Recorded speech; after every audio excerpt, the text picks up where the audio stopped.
Assalamualaikum warahmatullahi wabarakatuh. Kami dari kelompok 6 yang beranggotakan 3 orang.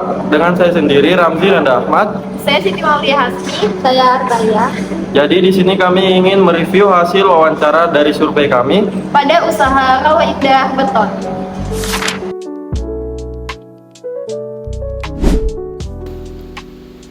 Di slide pertama ada latar belakang. Usaha produksi beton Batako ini didirikan pada tahun 2008 dengan tujuan untuk memenuhi kebutuhan material bangunan yang terus meningkat. Dengan mengutamakan kualitas dan ketahanan, produk kami menjadi pilihan bagi berbagai proyek konstruksi. Hanya berbekal pengalaman lebih dari 1 dekade, usaha batu bata ini terus berkembang dan berkomitmen mendukung pembangunan yang berkelanjutan. Nah, berdasarkan hasil wawancara dari usaha Rawa Indah Beton, pencapaian yang didapat yaitu yang pertama, menyuplai Batako untuk berbagai proyek pembangunan termasuk perumahan-perumahan elit seperti Perumahan Bumi Prestasi Kencana, Perumahan Grand Taman Sari Samarinda, Perumahan Pelawaran City.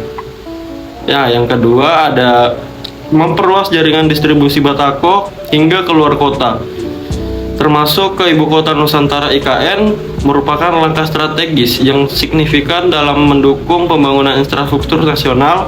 IKN sebagai proyek besar pemerintah. Hal ini memerlukan pasokan material bangunan yang berkelanjutan dan efisien. Selanjutnya adalah komponen bahan dan produksi. Yang pertama itu adalah bahan baku yang merupakan komponen utama yang dibutuhkan untuk membuat batako. Contohnya saja seperti semen, yaitu bahan pengikat utama dalam campuran. Kemudian ada pasir putih, bahan pengisi yang dicampur dengan semen. Kemudian selanjutnya adalah air yang digunakan untuk mencampur bahan antara pasir dan semen.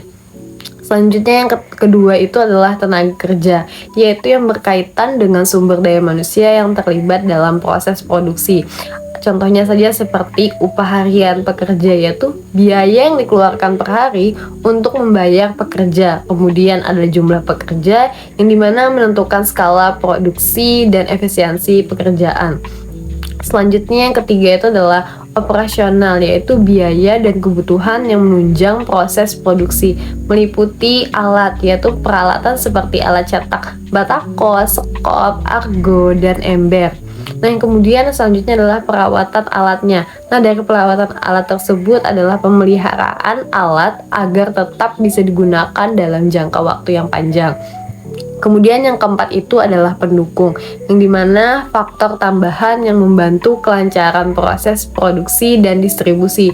Contohnya saja seperti transportasi, pengiriman pesanan, yaitu biaya dan sarana pengiriman produk ke pelanggan. Kemudian adalah lahan milik sendiri. Nah, keuntungannya adalah tidak adanya biaya sewa bulanan, sehingga mengurangi biaya operasional dan meningkatkan keuntungan produksi.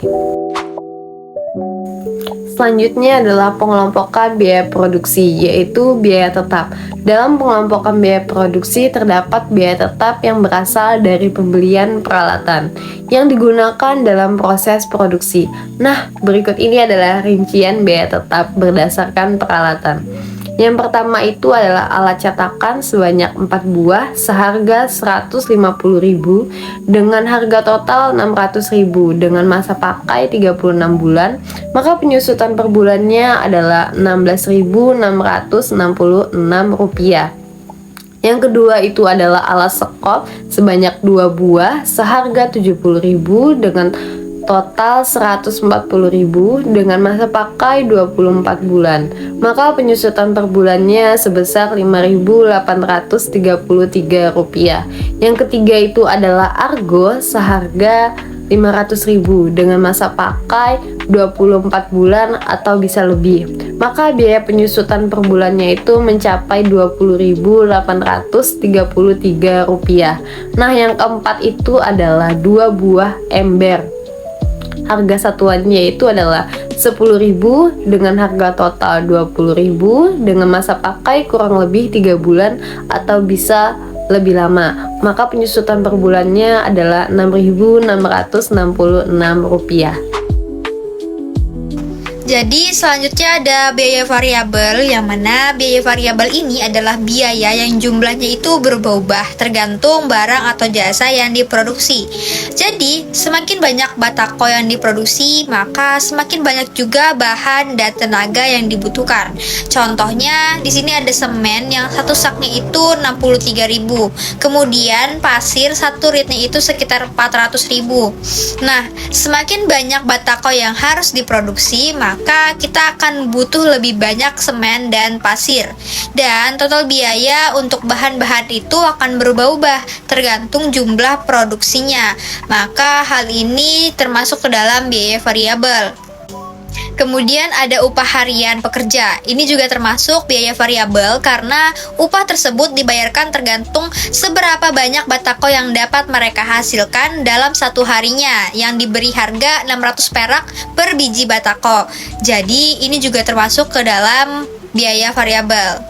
Lalu yang terakhir ini ada biaya pengiriman per orang. Nah, ini juga termasuk biaya variabel karena orang tersebut akan mendapatkan 150.000 di sekali antar.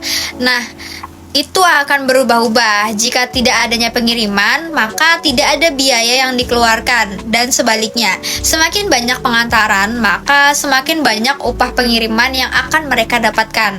Nah, kemudian ada lahan atau tempat untuk pembuatan batakonya, itu milik sendiri. Jadi ini masuk ke dalam aset tetap ya, karena tidak adanya kewajiban untuk membayar sewa. Selain itu, lahan ini tidak habis pakai seperti bahan baku, sehingga bisa digunakan untuk usaha batako dalam jangka panjang. Usaha produksi beton batako merupakan peluang bisnis yang menjanjikan dengan prospek keuntungan yang stabil dan berkelanjutan. Permintaan akan material bangunan, khususnya batako, terus meningkat seiring dengan perkembangan sektor konstruksi dan perumahan.